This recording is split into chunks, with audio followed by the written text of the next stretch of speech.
Good morning. Thanks. Hi there. Making some beautiful dinner rolls today. This mixing bowl contains 2 cups of warm water, 118 degrees, and 4 tablespoons live active dry yeast. And this is proofed. You can see how beautiful and foamy it is. This yeast is very good. Can you see that? Isn't that beautiful? All of our ingredients are laid out. We do have salt and sugar in there already. That helps it to, get ready and get activated. But we have some beautiful oil. We have some egg, some butter, some flour, and that's all it's going to take. And I'll show you our progress. This is beautiful dinner rolls that we serve in our fine dining establishment.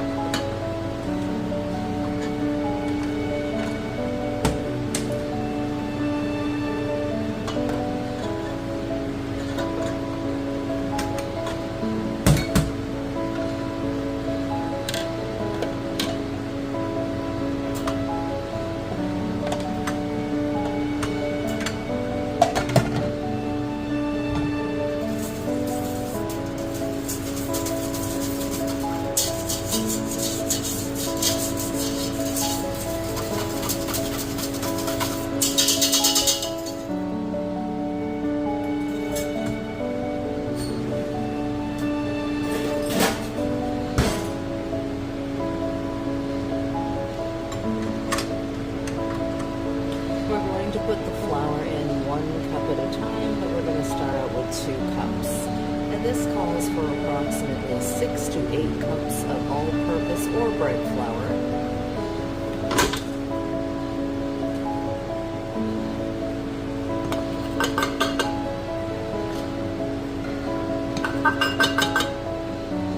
And I'm going to put it on a medium speed.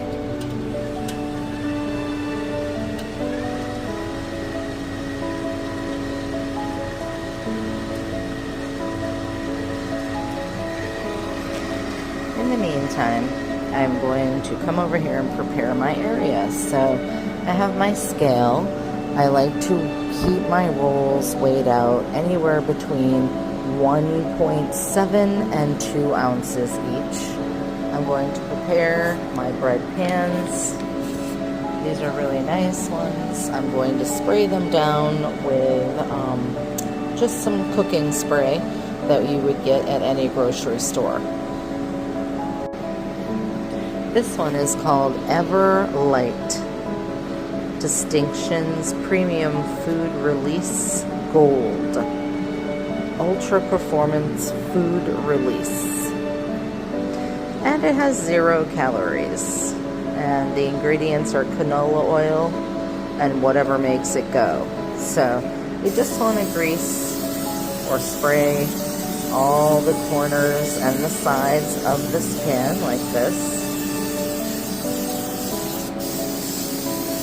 And this roll recipe is not like bread. As soon as we're done kneading it, we are going to make rolls out of it. We're going to put it in these pans. We're going to cover them. We're going to put them on top of the oven until they're nice and big. Okay, we're back at the rolls. We're going to add our 3rd cup of flour. And just keep on stirring. After the 5th cup, I'm going to scrape down the edges. We'll return to the video then. Okay, the 5th cup has been added. You can see that it's starting to get stiffer and that the flour is being left on the sides, so I'm going to take a moment to scrape this down. I'm going to shut off my mixer and lower the bowl.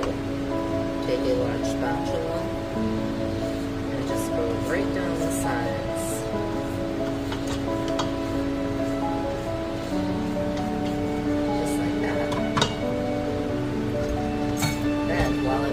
Scrape down, I'm going to add my 6th cup of flour. Put the bowl back up and put it back on a medium speed.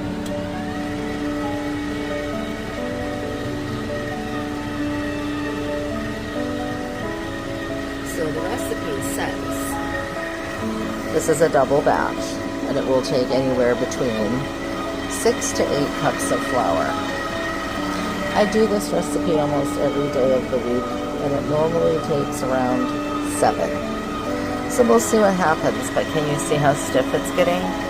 And when this dough is ready, it will pull away from the sides of the bowl, and you'll be able to touch it with your fingers without it sticking to you. Until it does that, you need to slowly incorporate more flour. So let's get this all stirred in, and we'll come back in a minute. Okay, you can see that it's pulling away from the side of the bowl. There's no more dry flour. Does that mean that this is done? Let's touch it. Oh, no, it's very sticky. Not done. So we will add flour and knead until it's no longer sticky.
Okay, you can see almost all the dry ingredients are incorporated.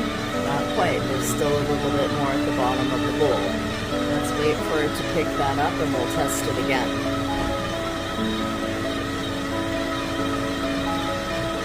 Alright, here's another test. It's pulled away from the sides. I can touch it, but my fingers are still sticking. A little more flour and kneading is necessary. I'm gonna go with a half a cup this time.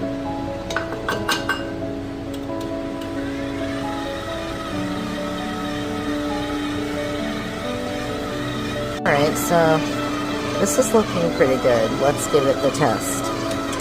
And remember, when you shut your mixer off, never turn it off fast because you could strip your gears. Go nice and slow. Here we go. Oh yes, that's feeling pretty good. I'm gonna dust it with about 3 more tablespoons, and then I'm gonna put this thing on and let it knead it for 5 minutes on that same speed. See you when that's done.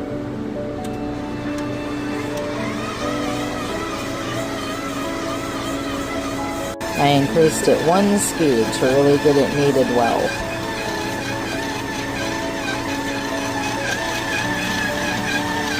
As you can see, this is not at all sticky. It's ready to be cut. The next part of this probably won't be too exciting to watch because it's just cutting these pieces of dough into the right weight. But I don't mind showing you. And hopefully you're learning something from all of this, which is what we're looking to do, right? Alright, so here's our dough, which isn't sticking, see? It's perfect, and our scale. And if you don't have a scale at home, you don't have to use it.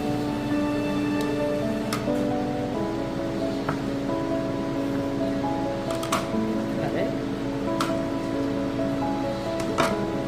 Weigh it.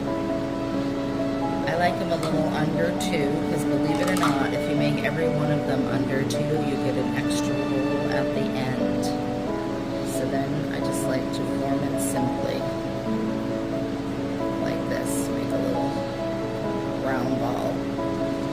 take it, put it in my pan, my greased pan, and this is going to be 4 across and 5 down, so it's 20 per pan. I'll show you before we put them in the oven. Alright, here they are. They're going to get covered and put on the warm oven for 30 minutes, spun around 30 more minutes, and then they're going to bake after I brush them with a little half and half that's room temperature.